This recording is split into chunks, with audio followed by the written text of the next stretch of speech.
Por favor, abra lá no Novo Testamento, carta de Paulo aos Gálatas. Abram lá, por favor, as Escrituras, palavra de Deus.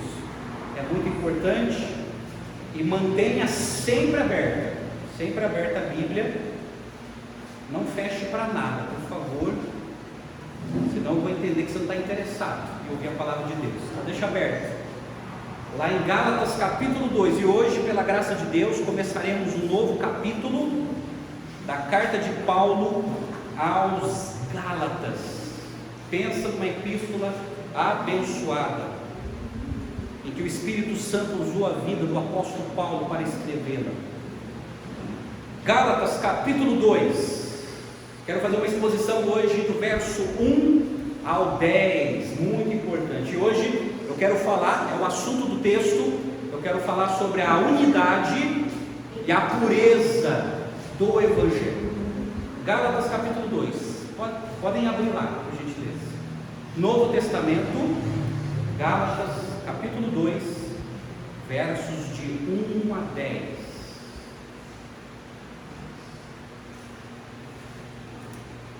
Amém?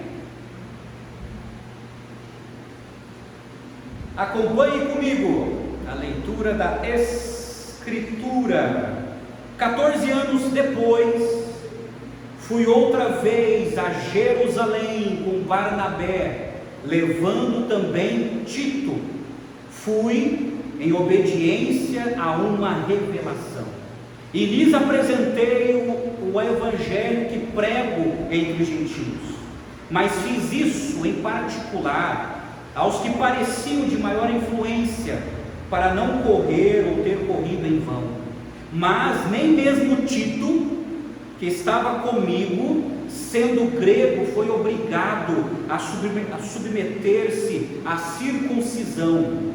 E isto surgiu por causa dos falsos irmãos que se haviam infiltrado para espreitar a liberdade que temos em Cristo Jesus e nos reduzir à escravidão. A esses não nos submetemos por um instante sequer, para que a verdade do Evangelho permanecesse entre vocês. E quanto àqueles que pareciam ser alguma coisa, o que eles foram no passado não me interessa. Deus não aceita a aparência do homem. Esses, digo, que pareciam ser de maior influência, nada me acrescentaram.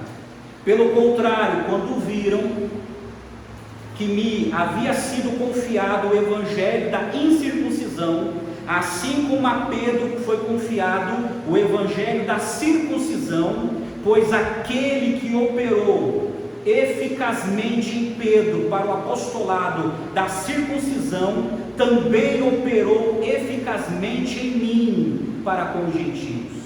E quando reconheceram a graça que me foi dada, Tiago, Cefas e João, que eram reputados colunas, estenderam a mim e a Barnabé a mão direita da comunhão, a fim de que nós fôssemos para os gentios e eles fossem para a circuncisão. Somente recomendaram que nos lembrássemos dos pobres, o que também me esforcei por fazer. Até aqui. Vamos orar mais uma vez? Vamos pedir ajuda a Deus. Pai amado, estamos aqui mais uma vez para meditar na palavra do Senhor, na epístola de Paulo aos Gálatas. Fala aos nossos corações, Deus. Fala ao coração de cada um que está aqui nessa noite, e das pessoas que estão assistindo. Que o Senhor venha de encontro às nossas necessidades, e que o Senhor nos ajude, ó Deus, a valorizar o evangelho da graça do Senhor. Nós oramos, ó Deus, te agradecemos por esse momento, é em nome do Senhor Jesus. Amém e amém. Amados, Gálatas, carta de Paulo aos Gálatas. Já verificamos que quem escreveu essa epístola foi o apóstolo Paulo. O tema dessa carta, se você quer dar um tema, porque esse é o assunto explorado de ponta a ponta, é a salvação pela graça mediante a fé. Segundo os estudiosos, Gálatas foi escrito entre o ano 49 e 50, e essa é uma data referência, por quê? Porque Paulo ele não mencionou o grande concílio de Jerusalém, lá no capítulo 15 de Atos, que os estudiosos dizem que aconteceu mais ou menos no ano 49. Como Paulo não faz referência a esse grande concílio, que estava resolvendo um problema tão grave, os estudiosos advogam que Gálatas foi escrito antes desse concílio, antes dessa assembleia. E Paulo escreveu essa epístola às igrejas da Galácia. Lembre-se que a Galácia é uma região, não é só uma cidade, é uma região. E Paulo e Barnabé plantaram várias igrejas na Galácia do Sul. Agora o grande problema é que quando Paulo ele plantou essas igrejas, treinou uma liderança e organizou a igreja, quando ele foi embora para outra cidade plantar a igreja, os missionários judaizantes saíram de Jerusalém e foram para essas igrejas na Galácia.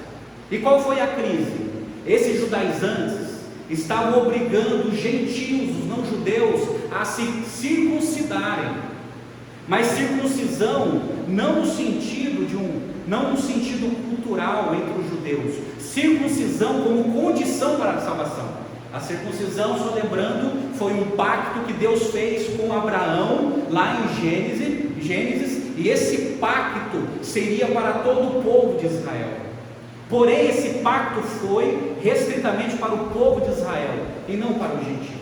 Mas o grande problema dos judaizantes, que eles estavam ensinando o seguinte: olha, Paulo, ele ensinou vocês pela metade, porque nós não somos salvos só pela fé, nós somos pela fé, salvos pela fé, mais a observância da lei, principalmente no que tange a circuncisão. A circuncisão era a condição para a salvação.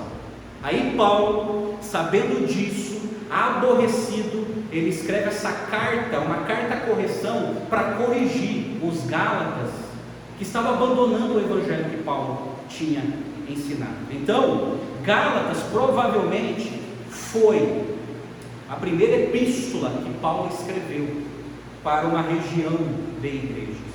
Paulo ele combate um tal de outro evangelho. Nós vimos isso no capítulo 1. Um outro evangelho, e amados, na opinião de Paulo, um outro evangelho pregado não é um evangelho alternativo, é um evangelho pervertido. E esse outro evangelho, ele disse que provoca 3 coisas infernais. Primeiro, ela perturba a igreja, ela provoca perturbação na igreja, quando o evangelho não é ensinado como Paulo ensinou, como Pedro ensinou, como Jesus ensinou. Quando um outro evangelho é propagado nas igrejas, isso provoca perturbação. É por isso que existe tanta divisão, é por isso que existe tanta confusão, é por isso que existe tanto cisma na cristandade, por causa de um outro evangelho que muitas vezes é ensinado. A segunda coisa terrível é a perversão do evangelho.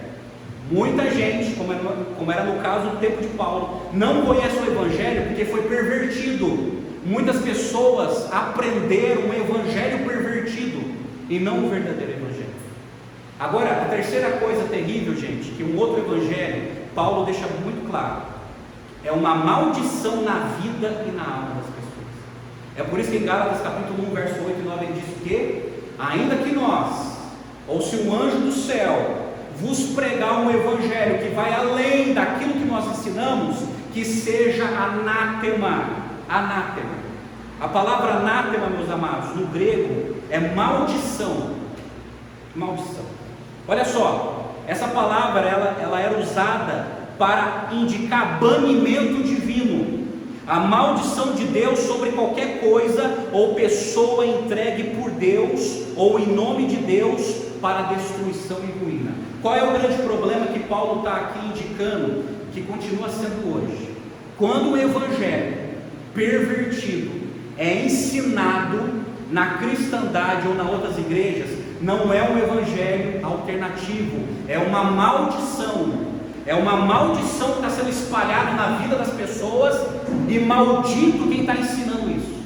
Então Paulo deixa bem claro: olha, se vocês não acreditarem no evangelho de Jesus que eu defendo, e se vocês crerem no outro evangelho, quero dizer uma coisa para vocês: isso é anátema, vocês estão amaldiçoados. Como isso é triste, gente. Quanta gente amaldiçoada nesse país que estão crendo num outro evangelho, que não é o evangelho genuíno de Jesus. Não é. É um evangelho diluído. É um evangelho destruído ou pelo Império Romano ou pelos arraiais neopentecostais, e assim vai. Em Gálatas capítulo 1, a gente já estudou, nós vimos do verso 1 ao 5 a mensagem de Paulo. Versos de 6 a 12, nós vimos a defesa do Evangelho, Paulo defendendo o Evangelho. Verso de 13 a 24, nós vimos a defesa do apostolado de Paulo. E hoje, capítulo 2, verso de 1 a 10, veremos a unidade e a pureza do Evangelho. Agora eu quero chamar a sua atenção para a exposição do texto. É muito importante você entender isso aqui. É muito importante você sair daqui entendendo isso aqui. Então eu chamo a sua total atenção para você aprender conosco nessa noite.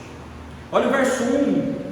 Paulo ele escreveu assim: 14 anos depois fui outra vez a Jerusalém com Barnabé, levando também Tito. Fui em obediência a uma revelação e lhes apresentei o evangelho que prego entre os gentios, mas fiz isso em particular aos que pareciam de maior influência, para não correr ou ter corrido em vão. Sabe o que Paulo está retratando aqui? Ele saiu de onde ele estava, provavelmente em Antioquia, e ele foi para Jerusalém para participar de uma reunião. E essa reunião foi uma reunião delicada e a chapa esquentou. O clima esquentou e ele coloca algumas coisas nessa reunião que ele foi no objetivo de conhecer os outros apóstolos. Agora não sabemos, aqui ele fala 14 anos depois, não sabemos se é 14 anos depois da conversão dele, ou se é 14 anos depois da visita que ele fez a Pedro, como está em Gálatas 1,18, que ele ficou 15 dias ali com Pedro, ali em Jerusalém. Mas é interessante que Paulo, ele fez 5 viagens a Jerusalém, 5 viagens. A primeira viagem ocorreu 3 anos após a sua conversão. A gente já viu isso. Quando ele se converteu em Damasco, ficou 3 anos recluso na Arábia. Depois ele foi para Tarso. Depois ele foi para Jerusalém. Depois ele foi para Tarso. Foi a primeira visita depois da conversão dele. Segunda visita está relacionada ao socorro financeiro que Barnabé e ele levaram aos pobres da Judéia. Está lá em Atos 11. Então, Paulo lhe pegou alguns mantimentos, alguns dinheiros e levaram para o pessoal de Jerusalém que estava passando necessidade. Terceira visita tem a ver com o concílio de Jerusalém, para resolver a questão judaizante. Atos capítulo 15, foi o primeiro grande concílio da igreja. Quarta visita foi uma passagem rápida ao final da segunda viagem missionária e antes da terceira viagem missionária, Atos 18.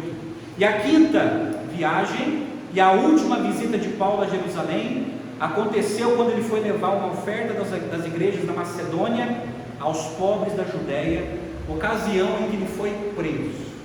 Aí na sua última visita a Jerusalém, ele foi preso pelos judeus por pregar o Evangelho.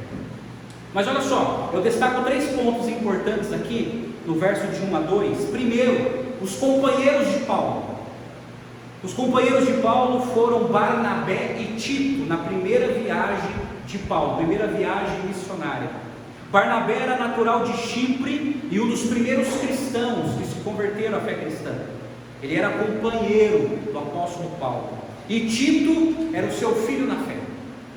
E ele levou o seu companheiro de guerra, Barnabé, que aprovava o evangelho que ele pregava, e ele levou como prêmio o seu filho na fé, Tito, que foi convertido diante da exposição da pregação de Paulo. Barnabé, sendo judeu, estava em pleno acordo com o evangelho de Paulo, e Tito, sendo gentil, ele foi aceito sem precisar se submeter à circuncisão. Então essa foi a diferença. Tito se converteu, mas ele sendo grego, sendo gentil, Paulo não o circuncidou. Eu concordo com o comentário de John Stott, que ele fala assim, abre aspas, Paulo levou Tito a Jerusalém não para despertar atritos, mas para estabelecer a verdade do Evangelho, que judeus e gentios são aceitos por Deus nos mesmos termos, a saber, a fé em Jesus Cristo, e portanto todos devem ser aceitos pela igreja sem nenhuma discriminação.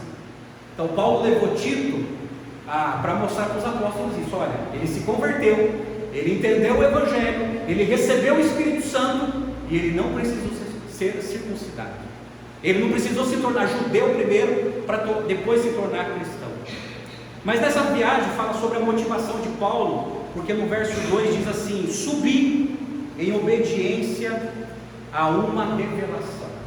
É assim que Jesus ele guiava os seus apóstolos, né? Eles recebiam algumas revelações particulares. Paulo foi a Jerusalém em obediência a uma revelação divina, e não por uma convocação humana. Ele não foi para buscar a aprovação dos homens, mas para obedecer o mandato divino, não para receber a autorização dos apóstolos de Jerusalém, mas para defender o seu evangelho.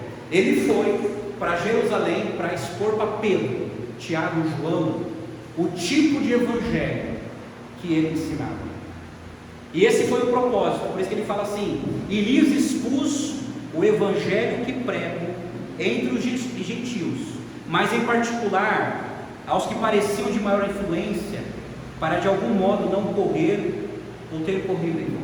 Então ele foi para Jerusalém expor o evangelho para os líderes de maior influência, para que ele não perdesse tempo. Por isso que ele diz assim: para não correr ou ter corrido em vão. Eu fui lá com um propósito, eu fui lá com a motivação certa, eu fui lá na igreja de Jerusalém para mostrar o conteúdo do meu evangelho, e eu fui procurar as pessoas chaves, as pessoas certas, para eu prestar conta e para eu mostrar o evangelho que eu estava pregando entre os gentios.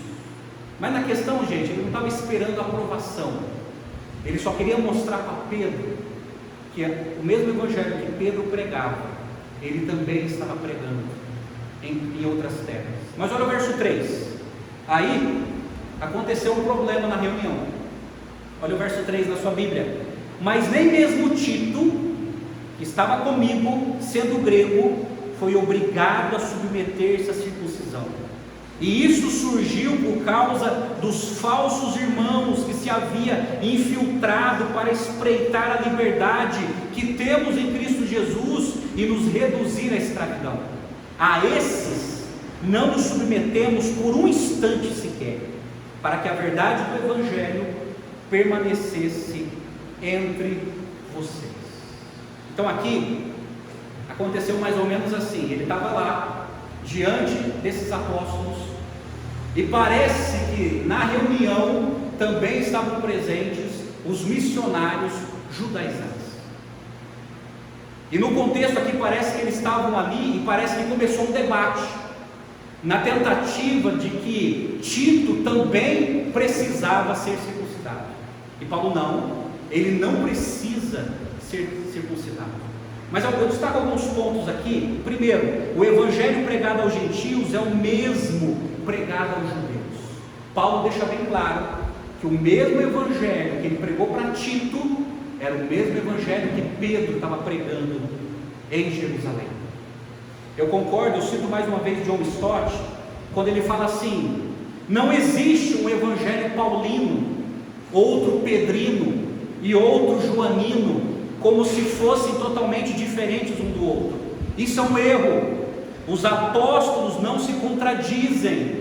Há diferença de estilos, de ênfase e de esfera, mas há um único evangelho.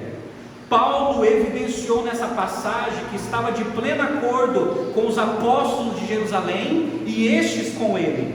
O evangelho não mudou com o passar dos séculos, seja pregado a jovens ou a idosos, no leste, no oeste, a judeus, a gentios, a pessoas cultas ou incultas, a cientistas e a leigos. Embora a sua apresentação possa variar, a substância continua sendo a mesma. Paulo e Pedro tiveram diferentes comissionamentos, mas uma mensagem comum. Então aqui, gente, a mensagem do evangelho, ela não pode ser adulterada, ela tem que ser levada para todas as classes. e ela não pode ser modificada, e é isso que Paulo estava mostrando para os apóstolos e para outros que estavam ali. Mas em segundo lugar, o evangelho pregado aos gentios é o evangelho da liberdade. Sabe por quê? No verso de 3 a 5, Paulo está dizendo para aquelas pessoas que Tito não precisava se circuncidar, que ele estava salvo, que ele foi salvo pela fé e pela fé somente. Para os judaizantes, a presença de um gentio incircunciso na igreja era uma afronta, enquanto para Paulo era a evidência da eficácia do evangelho da graça. Quando se tratava da defesa do evangelho, Paulo era absolutamente inflexível. Por isso, ele chamou os judaizantes de falsos irmãos.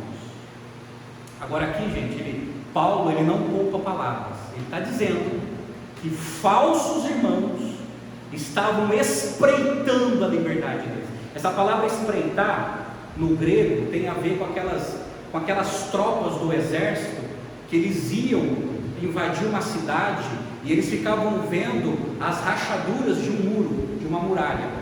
Eles ficavam vendo as falhas de uma muralha para poder entrar dentro de uma cidade. É isso que esses falsos irmãos estavam fazendo. Eles estavam tentando achar alguma falha. Eles estavam tentando achar algo fora do comum para entrar na vida das pessoas e tirar a liberdade das pessoas. E Paulo fala assim: esses aí, com essa motivação, são falsos irmãos. Não são irmãos verdadeiros, mas são falsos, porque não entenderam o verdadeiro evangelho. Por não entender o verdadeiro evangelho, ficam inventando coisas que vai tirar a liberdade do outro. Esse é o problema, gente. É quando as pessoas inventam regras, inventam coisas fora do evangelho, que acaba perturbando a liberdade do outro. E isso se torna um fardo no ombro das pessoas. Mas olha o verso 6. E quanto àqueles que pareciam ser alguma coisa, o que eles foram no passado não me interessa. Deus não aceita a aparência do homem. Esses digo que pareciam de maior influência, nada me acrescentaram. Deixa eu te explicar aqui. Porque aqui, gente, Paulo ele não foi petulante, ele não foi arrogante. Quando ele fala que ele foi diante desses homens, ele estava dizendo o seguinte: olha, a aparência não conta, porque eu também tenho convicção de quem me chamou. Então não é a aparência das pessoas que vai me intimidar. O grande problema é que os judaizantes queriam que Paulo se sentisse assim. Como Paulo teve que viajar para Jerusalém para falar do conteúdo do evangelho dele para outros apóstolos, os judaizantes queriam que ele se sentisse intimidado. Mas daí ele fala assim: não, eu não fico impressionado com a aparência dos homens. E outra, eu fui até eles e eles não me acrescentaram nada. Em qual sentido? O meu evangelho não precisou ser revisado, o meu evangelho não precisou ser aprovado, o meu evangelho não precisou de acréscimos. Pelo contrário, eles não falaram nada. Eles não corrigiram o meu evangelho, eles não corrigiram nenhum ponto do meu evangelho, nem acrescentaram alguma informação que eu não ensinava. Eu não tive correções e nem revisões. Mas no entanto, Paulo estava ali, falando com ele. O evangelho de Paulo não era deficiente, como insinuavam os falsos mestres. Os falsos mestres estavam dizendo o seguinte: que o evangelho de Paulo era deficiente, era incompleto, e pior, Paulo não era digno de ser apóstolo porque ele não viveu com os 12. Essa era a prosa, essa era a conversa, essa era a fofoca que corria entre os judaizantes. Mas Paulo estava ali, expondo o evangelho para eles. Olha o verso 7. Pelo contrário, quando viram que me havia sido confiado o evangelho da incircuncisão, assim como a Pedro foi confiado o evangelho da circuncisão, pois aquele que operou eficazmente em Pedro para o apostolado da circuncisão, também operou eficazmente em mim para os gentios. Sabe o que foi a maravilha? Pedro, Tiago e João ficaram impactados com o evangelho de Paulo, e eles entenderam que o mesmo Espírito que estava usando Pedro também estava usando Paulo. Eles entenderam que a mesma capacitação divina que estava sendo dispensada a Pedro para pregar aos judeus era a mesma capacitação divina que o Espírito Santo estava dando a Paulo para que ele pregasse aos estrangeiros. E eles entenderam isso. Aí olha só o que aconteceu no verso 9. E quando reconheceram a graça que me foi dada, Tiago, Cefas e João, que eram reputados colunas, estenderam a mim e a Barnabé a mão direita da comunhão, a fim de que nós fôssemos para os gentios e eles fossem para a circuncisão. Olha que lindo, eles reconheceram a graça sobre a vida de Paulo e estenderam a destra da comunhão para Paulo e Barnabé. As colunas da igreja de Jerusalém estenderam a destra para as colunas da igreja de Antioquia, Paulo e Barnabé, e deram as mãos. Esse cumprimento, gente, essa destra da comunhão, é um cumprimento muito comum entre nós, mas era um cumprimento muito comum naquela época no Oriente Médio. Era um cumprimento dizendo: olha, estou contigo, o que você está ensinando é uma preciosidade. E a liderança da igreja estava unida. Mas no verso 10, os apóstolos só dão uma recomendação. Olha só: somente recomendaram que nos lembrássemos dos pobres, o que também me esforcei por fazer. Está aqui. Sabe o que é interessante? Em relação ao conteúdo do Evangelho, Pedro, Tiago e João não deram nenhuma recomendação, mas eles viram que a graça de Deus estava sobre Paulo, e aquele Evangelho era incorrigível, não tinham que mexer. Mas depois que as destras foram apertadas e todo o acordo foram feitos, a única recomendação que os apóstolos deram foi o seguinte: olha, se lembra dos pobres, E Paulo, ele se comprometeu. O apóstolo Paulo passa das considerações teológicas acerca do conteúdo do seu evangelho para os aspectos práticos, o auxílio aos pobres.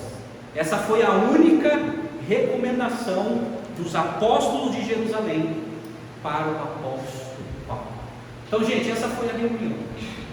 Essa foi a reunião que aconteceu na igreja mãe, na igreja de Jerusalém. E ali, graças a Deus, os apóstolos reconheceram a mensagem de Paulo. Com certeza houve algum debate entre os judaizantes, querendo que Tito fosse circuncidado, e Paulo falou: olha, nós não vamos ceder a isso, porque isso está errado. Jesus não obriga ninguém mais a circuncidar.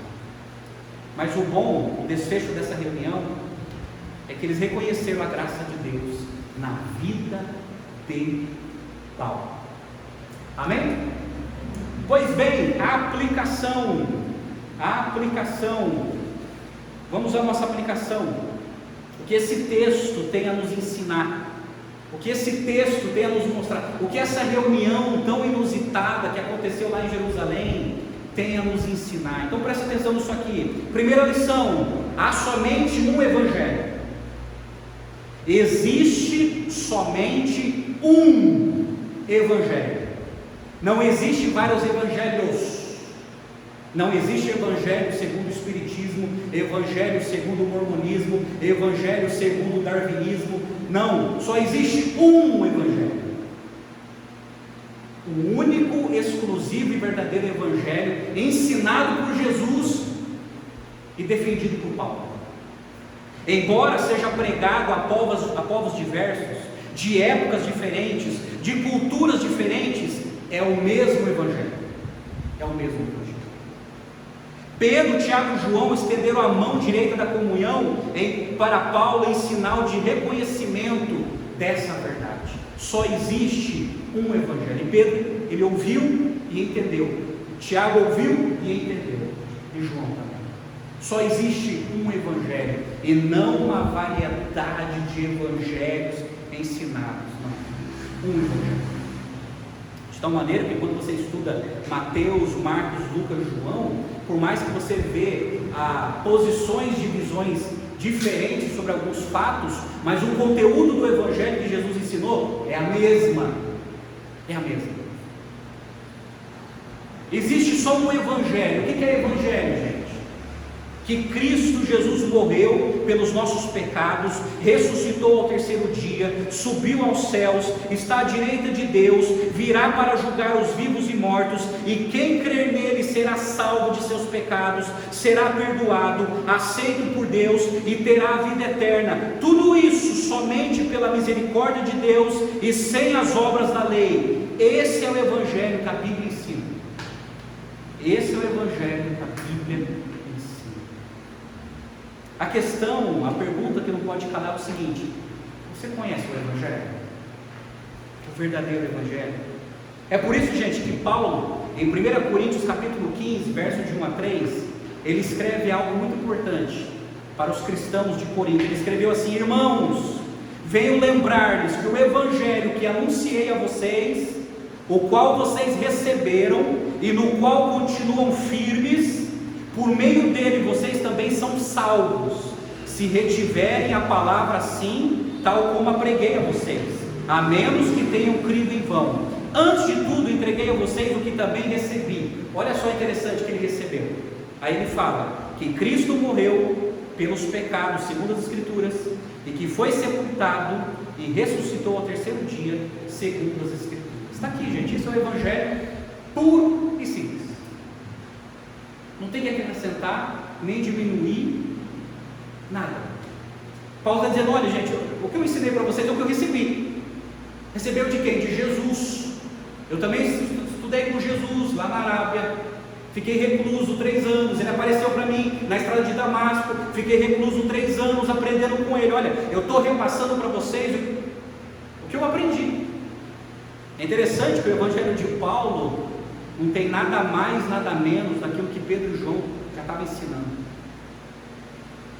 Pois que ele fala assim: antes de tudo entreguei a vocês o que também recebi. Aí ele faz a exposição do Evangelho.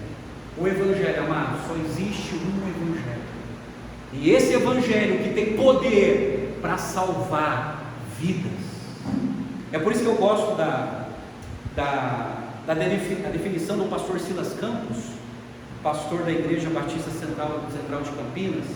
Ele diz que o Evangelho é isso aqui, olha só, abre aspas: o Evangelho é uma ótima notícia de que Deus, através da morte e ressurreição de Cristo, resolveu o nosso maior problema, o pecado, e venceu o nosso pior inimigo, a morte. Esse é o Evangelho. É uma ótima notícia que Deus, através da morte e ressurreição de Jesus, resolveu o nosso maior problema. Chama-se pecado. Pecado. O pecado é a raiz de todos os males que há no mundo. O pecado é o que separa o homem de Deus. Esse é o maior problema do ser humano que Deus veio resolver através do seu Filho, e que veio vencer o nosso pior inimigo. Nosso pior inimigo é a morte eterna, é estar separado de Deus para sempre em sofrimento. E tem muita gente que está morrendo, que vai ficar separado de Deus para sempre. Sabe por quê? Porque não creu no Evangelho. E o Evangelho veio derrotar o nosso pior inimigo. Eu gosto da definição também de um cientista que já existiu, Blaise Pascal, que foi um cientista talentoso e um cristão devoto. Ele falou assim sobre o Evangelho, abre aspas: o principal objetivo do Evangelho cinge-se ao estabelecimento de 2 princípios. Quais são? A corrupção da natureza humana e a sua redenção por Cristo Jesus. A corrupção da condição humana. Todo ser humano nasce pecador, todo ser humano nasce separado de Deus, mas Cristo nos trouxe a redenção, nos religando a Deus. Amados, só existe um Evangelho, e é isso que Paulo estava mostrando para aqueles apóstolos: eu prego o mesmo Evangelho que vocês pregam. Segunda lição: há um só Evangelho, mas há contextos diferentes, lugares diferentes, ministérios diferentes. Por exemplo, Paulo, olha só a abordagem de Paulo. Paulo é interessante que ele foi enviado aos gentios, mas ele teve várias experiências evangelizando os judeus. Quando ele ia evangelizar judeu, qual era a estratégia dele? Ele ia na sinagoga, que era o lugar de culto dos judeus, ele ia no sábado, porque o judeu guardava o sábado e só se reunia no sábado, e ele pregava as escrituras do Antigo Testamento, e ele persuadia as pessoas, convencia as pessoas que Jesus Cristo era o Messias do Antigo Testamento.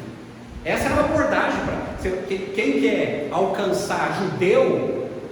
É isso que Paulo fazia, ele ia na sinagoga, no dia sagrado deles, e usando a Bíblia hebraica, e convencia os seus ouvintes que Jesus era o Messias.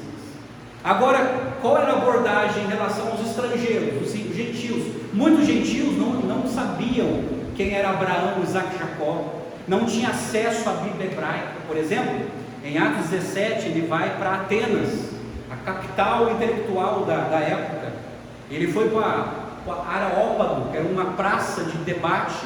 E qual foi a estratégia dele? Ele não fala de Abraão, Isaac e Jacó, ele não fala da Bíblia hebraica, ele não fala do Deus Yahvé, o Deus de Israel.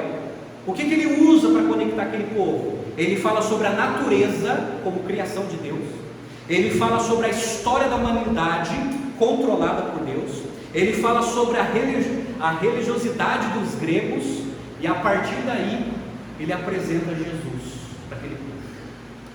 Então Paulo, ele era estrategista, ele pregava um único evangelho, com contextos diferentes e abordagens diferentes, mas levando a pessoa a conhecer a Jesus. É por isso que ele escreveu em 1 Coríntios capítulo 9, verso 19, olha só o que ele escreveu: porque sendo livre de todos, fiz-me escravo de todos, a fim de ganhar o maior número possível. Para com os judeus fiz-me como judeu, a fim de ganhar os judeus. Para os que vivem sob o regime da lei, como se eu mesmo assim vivesse, para ganhar os que vivem debaixo da lei, embora eu não esteja debaixo da lei. Aos sem lei, como se eu mesmo fosse, não estando sem lei para com Deus, mas debaixo da lei de Cristo. Fiz-me fraco para com os fracos, a fim de ganhar os fracos. Fiz-me tudo para ganhar todos, a fim de, por todos os modos, salvar alguns. Tudo faço por causa do Evangelho, para ser também participante dele. Olha que interessante. Ele se fez para alcançar as pessoas. Agora, lembra isso aqui, gente. Ele não se enfiou no pecado para alcançar outros pecadores. Não é isso. Tem muita gente que pega esse texto, pastor, é isso que eu vou fazer então. Não é isso. Ele usou abordagens diferentes para alcançar pessoas diferentes. E ele se esforçou de tal maneira para alcançar as pessoas, para alcançar diferentes culturas, para que as pessoas tivessem a oportunidade de conhecer o Evangelho. Por exemplo, olha só, presta atenção, eu concordo com o comentário do pastor e antropólogo Ronaldo Lidório, gente. Ele é um dos maiores missionários da igreja evangélica brasileira, ele trabalha no Amazonas como missionário, como antropólogo. E ele, falando sobre isso, ele escreveu assim, abre aspas: a mensagem da salvação de Deus em Cristo Jesus foi desenhada para ser compreendida em todas as línguas e aplicada em todos os contextos, seja na sociedade ocidental urbanizada, seja na comunidade étnica mais remota da terra. O Evangelho, olha que interessante, o Evangelho é supracultural, isso é, para todas as culturas. O Evangelho é cultural, revelado ao homem em sua história. O Evangelho é multicultural, ele concilia os salvos de todas as culturas. O Evangelho é intercultural, ele promove comunhão entre pessoas de diferentes culturas. O Evangelho é transcultural, deve ser levado de uma cultura para outra. O Evangelho é contracultural, ele confronta o homem em sua própria cultura. O Evangelho de Cristo confronta, transforma e liberta. É isso. O Evangelho é para todas as nações.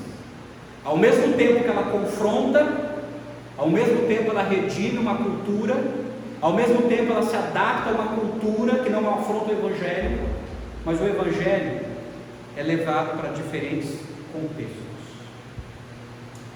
Terceira lição: devemos buscar a comunhão com todos os cristãos verdadeiros. Gente, O que Paulo foi fazer? Ele saiu de onde ele estava, viajou e foi até Jerusalém para ter comunhão com os outros apóstolos. Ele não queria viver isolado. Ele não queria viver só com Barnabé, com Tito. Ele queria ter comunhão com outras colunas, com os outros apóstolos. É por isso que ele foi até lá. Ele procurou a liderança da igreja. Mas olha só, nós precisamos ter comunhão com cristãos verdadeiros. Foi isso que Paulo fez. Paulo foi procurar os cristãos verdadeiros de Jerusalém, os apóstolos. E lá eles estenderam a destra da comunhão, um concordando com o outro. Mas olha só, tome cuidado com os falsos irmãos. Paulo deixou bem claro: cuidado com os falsos irmãos, aqueles que tentam espreitar a nossa liberdade que nós temos em Cristo Jesus. A esses não cedemos nem um minuto, disse Paulo. Cuidado com os falsos irmãos que mais atrapalham do que ajudam. Cuidado com os falsos irmãos que ensinam besteiras, que não é o Evangelho. Cuidado. Isso é tão sério que em 1 Coríntios capítulo 5, a partir do verso 9, Paulo está escrevendo para uma igreja que estava em confusão. Aí ele escreveu assim: na outra carta já escrevi a vocês que não se associassem com os impuros. Refiro-me com isto não propriamente aos impuros deste mundo, aos avarentos, ladrões ou idólatras, pois neste caso vocês teriam de sair deste mundo. Mas agora escrevo a vocês que não se associem com alguém que, dizendo-se irmão, for devasso, avarento, idólatra, maldizente, bêbado ou ladrão. Nem mesmo comam com alguém assim. Olha como Paulo é radical. Ele está dizendo o seguinte: olha, não adianta você se afastar do pessoal desse mundo, senão você teria que sair desse mundo. Você tem que ter contato com as pessoas desse mundo para evangelizá-los. Mas se uma pessoa se apresenta a você como irmão, e o comportamento dessa pessoa afasta você de Cristo, se essa amizade não te aproxima de Cristo, sai fora. É um falso irmão, é uma falsa irmã. Aí ele fala assim: pois com que direito haveria eu de julgar os de fora? Mas será que vocês não devem julgar os de dentro? Ora, os de fora, esse Deus julgará. Aí depois ele fala assim: expulse o malfeitor do meio de vocês. Ele estava falando de uma pessoa que estava no meio da igreja, era membro da igreja de Corinto, e que estava tendo um relacionamento, um caso com a própria madrasta. E a igreja sabia, e não estava fazendo nada. E Paulo, furioso, escreve essa carta e diz assim: expulsa esse cara daí de vocês. Se ele não se arrependeu, expulsa ele da comunidade. O grande problema que Paulo está destacando é o seguinte: gente, tome cuidado com falsos irmãos. Tome cuidado com amizades que não vai aproximar você de Cristo, mas que vai afastar você de Cristo. Esse tipo de amizade não vale a pena ser cultivado. Pelo contrário, só será um problema para você. E tem gente que só faz problema, né, gente? E traz para a gente resolver. Esse é o problema.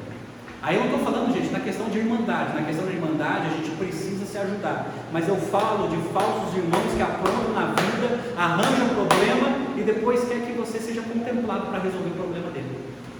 Sendo que você aconselhou, você falou, e a pessoa resolveu viver no erro, e depois que faz a besteira, quer que você participe resolvendo os problemas dela. E Paulo falou: se afaste desses, não perca tempo com isso. E a coisa é tão feia que Paulo, escrevendo aos Efésios capítulo 5, a partir do verso 6, ele fala assim: não se deixe enganar com palavras vazias, porque a ira de Deus vem sobre os filhos da desobediência por causa dessas coisas. Portanto, não participem daquilo que eles fazem, porque no passado vocês eram trevas, mas agora são luz do Senhor. Vivam como filhos da luz, porque o fruto da luz consiste toda bondade, justiça e verdade, tratando de descobrir o que é agradável ao Senhor. Olha o verso 11 que ele diz: e não sejam cúmplices nas obras frutíferas das trevas, pelo contrário, tratem de reprová-las, pois aquilo que eles fazem em segredo é vergonhoso até mencionar. Então Paulo fala assim: olha, vocês são filhos da luz, vocês não são mais trevas, então parem de se envolverem com as mesmas coisas que as pessoas das trevas fazem. E pelo contrário, reprove as obras infrutíferas na vida dessas pessoas. Não seja cúmplice, não participe da vida errada das pessoas, mas reprove, em amor, mas em verdade. Cuidado com os falsos irmãos. E Paulo estava dizendo ali para os Gálatas: alguns falsos irmãos tentaram espreitar nossa liberdade, mas eu não aceitei. Quarta lição: não devemos abrir mão do fundamental do Evangelho. Não devemos. Aí, gente, por isso que você precisa conhecer o Evangelho. Paulo, ele era um homem amoroso, de paz, mas ele era totalmente inflexível com o conteúdo do Evangelho. Paulo, ele era um homem extremamente generoso, mas ele era extremamente inflexível com o conteúdo do Evangelho, porque ele sabia que se mexer com o Evangelho, se apresentar o Evangelho pervertido, é uma maldição, e não uma bênção, ou uma alternativa, é uma maldição na vida das pessoas. Eu concordo com as palavras do pastor Augusto Nicodemos. Olha só, gente, o que ele fala sobre a nossa postura diante do Evangelho. O que a gente deve fazer diante do Evangelho? Ele escreveu assim, abre aspas: Paulo era um homem de paz, mas também estava disposto a lutar pela verdade. Penso que ele teria rompido com a igreja de Jerusalém se Pedro, Tiago e João tivessem exigido a circuncisão de Tito. Mas os três pensavam como Paulo, jamais exigiram que um gentil se circuncidasse. Quem estava cobrando isso eram os legalistas, os falsos irmãos que haviam se infiltrado na igreja, pervertendo o Evangelho. Aí ele fala assim, olha só: do mesmo modo nós, cristãos, somos homens e mulheres de paz, mas que ninguém tente mexer com as bases de nossa fé. Quando está em jogo aquilo que é central no Evangelho, suas doutrinas fundamentais, viramos leões, não no sentido de devorar os outros, porque nessa luta estaremos dispostos até ao sacrifício pessoal, e sim no sentido de sermos intransigentes na defesa da fé, entregue aos santos de uma vez por todas. Não podemos, olha o que ele fala, gente, não podemos ser vacilantes, indecisos nessas ocasiões. Precisamos entender muito bem o Evangelho para não comprometermos a verdade de Deus em nome da convivência pacífica, de uma falsa paz e de uma tranquilidade ilusória. Todos nós gostaríamos de viver em paz com todos, mas há ocasiões em que Deus nos convoca para uma boa discussão, um verdadeiro embate contra os inimigos do Evangelho. Ele tem razão, fecho aspas. Nós somos pessoas de paz, não somos encrenqueiros, nem provocadores, mas quando mexe, gente, na base do Evangelho, a gente precisa se posicionar, a gente precisa dizer com muito amor e carinho: olha, isso aí não é o Evangelho, não, eu acho que você está equivocado. Você me dá a oportunidade de te apresentar o Evangelho, como a Bíblia ensina, mas isso que tu está falando não é o Evangelho de Jesus. Nós vivemos em paz com todos, mas precisamos defender o Evangelho. Precisamos. Pô, gente, como nós precisamos? Aí quando eu falo de defender o Evangelho, eu não estou falando que tem que ser sem educação, grosso, rude, não é isso. Mas com muito amor e com veracidade, apresentar a razão da sua fé para as pessoas entenderem. Porque, como eu falei, tem muita gente enganada nesse mundo, com outro Evangelho que não é o Evangelho de Jesus. Mas Deus escolheu você, olha que legal, Deus escolheu você para apresentar o verdadeiro Evangelho. O verdadeiro Evangelho para essas pessoas, e quando elas entenderem o Evangelho, elas serão salvas, serão libertas, serão transformadas. Então não tenha medo, não tenha vergonha de falar do Evangelho para as pessoas, de defender a fé cristã, de falar: não, isso aqui está errado, isso aqui é idolatria, isso aqui é misticismo, isso aqui não tem nada a ver com Deus. Vem comigo, vem estudar a Bíblia comigo, E vamos aprender com Jesus o verdadeiro Evangelho. É isso que as pessoas necessitam. Quinto e último lição, eu termino aqui. O cuidado para com os pobres. É a única recomendação que Pedro e os demais deram para Paulo. Olha, Paulo, o seu evangelho está impecável, mas eu tenho uma recomendação para você: cuida dos pobres. Por quê, gente? A fé cristã, ela explodiu em Jerusalém. Depois, em Atos 8, teve uma perseguição. Os cristãos foram espalhados em todo o Império Romano. Aonde eles foram plantando igreja, pregando o evangelho, e uma multidão de cristãos estavam sendo espalhados no Império Romano. Mas houve um crescimento exponencial e um aperto econômico muito grande. Tinha muitos cristãos que eram pobres, que precisavam de ajuda. Essa foi a única recomendação que Pedro deu para Paulo. Paulo, cuida dos pobres. Está aqui, gente, algo que nós precisamos fazer: ajudar os pobres, de alguma maneira. E Paulo fez isso. Ele fez isso de tal maneira que em Atos capítulo 20, verso 32, quando ele estava despedindo os presbíteros de Éfeso, ele escreveu assim no verso 32: agora, pois, eu os entrego aos cuidados de Deus e à palavra da sua graça, que tem poder para edificá-los e dar herança entre todos que são santificados. De ninguém cobicei prata, nem ouro, nem roupas. Vocês mesmos sabem que estas minhas mãos serviram para que era necessário a mim e ao que estavam comigo. Olha só o que ele escreve: em tudo tenho demonstrado a vocês que, trabalhando assim, é preciso socorrer os necessitados e lembrar das palavras do próprio Senhor Jesus: mais bem-aventurado é dar do que receber.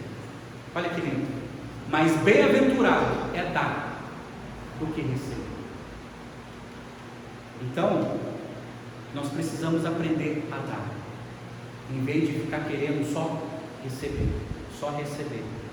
Precisamos aprender a ajudar os necessitados. É tão interessante que a declaração doutrinária da Convenção Batista Brasileira, no artigo 16, falando sobre ordem social, eles tocam nesse assunto.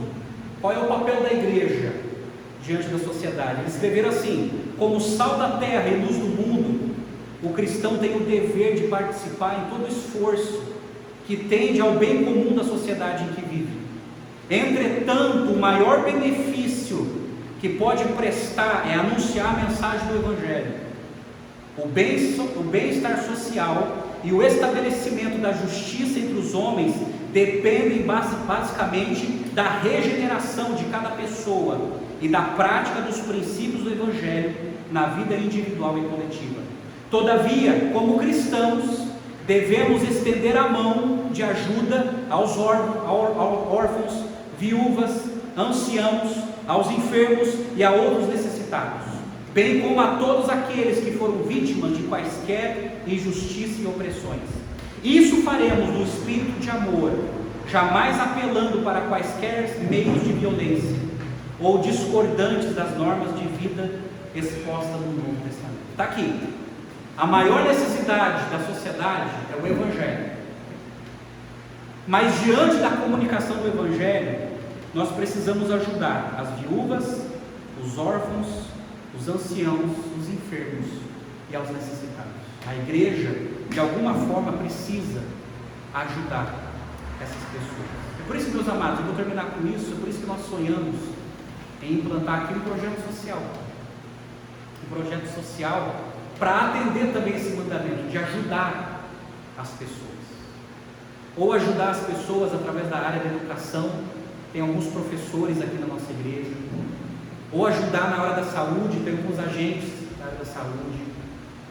A gente está orando para que Deus nos mostre o caminho, onde nós podemos atuar para levar o Evangelho em primeiro lugar e ao mesmo tempo levar a responsabilidade social cristã, ajudando essas pessoas.